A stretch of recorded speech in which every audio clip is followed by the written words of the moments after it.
પંખીઓને તો કેવી મજા છે. ભગવાને કેવી સરસ પાંખો આપી છે.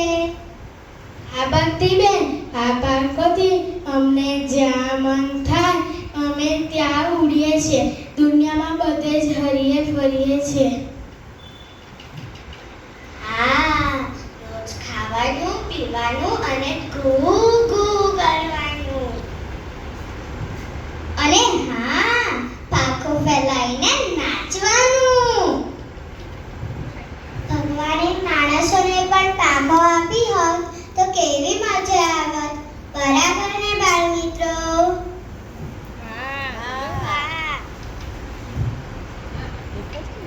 એ તો આલી જ છે ને. તમને ભગવાન સ્વામિનારાયણે બે પાંખો આપી છે, આજ્ઞા અને ઉપાસના. આ પાંખોથી તમે દુનિયા જ નહીં, છેક અક્ષરધામ સુધી ઉડાન ભરી શકો છો.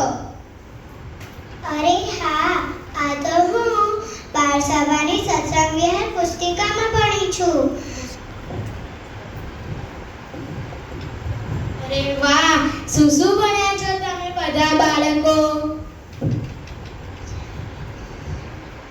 પહેલો વિભાગ છે ઉપાસના, જેમાં અમે ભણ્યા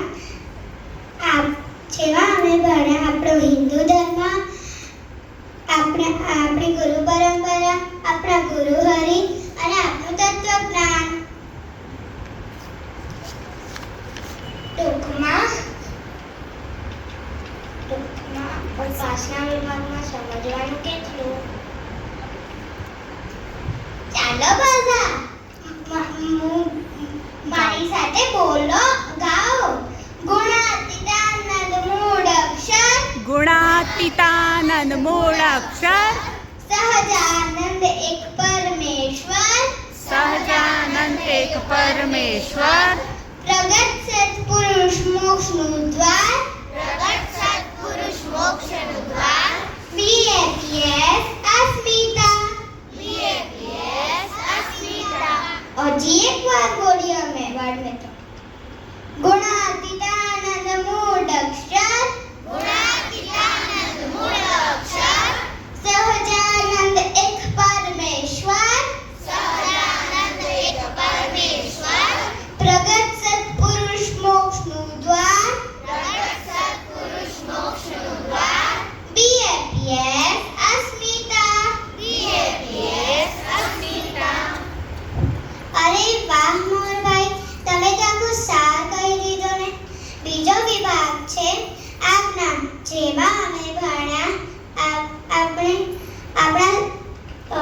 આપણા નિયમ ધર્મ, આપણે સંતો ભક્તો, આપણા ધર્મ ગ્રંથો અને આપણી સેવા. ટૂંકમાં આજ્ઞા વિભાગમાં સમજવાનું કેટલું? ચાલો બધા હું બોલાવું એમ બોલો.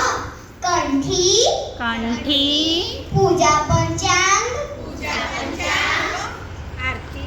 બાળસભા ગૌરસભા, બાળસભા ઘરસભા, આરતી અષ્ટક, આરતી અષ્ટક, આહાર શુદ્ધિ, આહાર શુદ્ધિ, વાચન પરીક્ષા, વાચન પરીક્ષા, કુસુમનો દ્વાર, કુસુમનો ત્યાગ, સારો અભ્યાસ. સારો અભ્યાસ. અમે હજી એક વાર બોલીએ બાળ મિત્રો.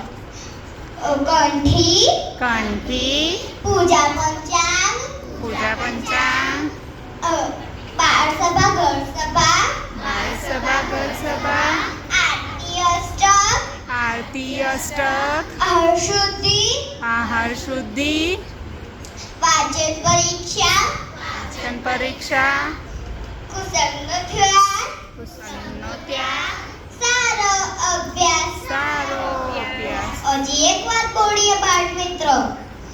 કંઠી, પૂજા પંચાંગ, બાળસભા ગૌરસભા, આરતી અષ્ટક, આહાર શુદ્ધિ,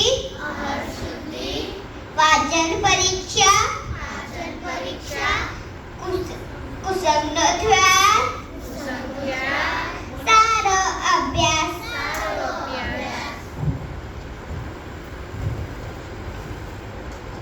એટલે ટૂંકમાં કહીએ તો કંભુબા આ વાકુસા આજ્ઞામાં આપણે 8 વસ્તુઓ કરવાની છે. આદર્શ. આપણે આ બધું ભણીને શું કરવાનું? આજીવન સત્સંગ એટલે કે અક્ષરધામમાં જવાની બંને પાંખો મજબૂત કરવાની. બોલો બધા, આ બે પાંખો કઈ? આજ્ઞા અને ઉપદેશ.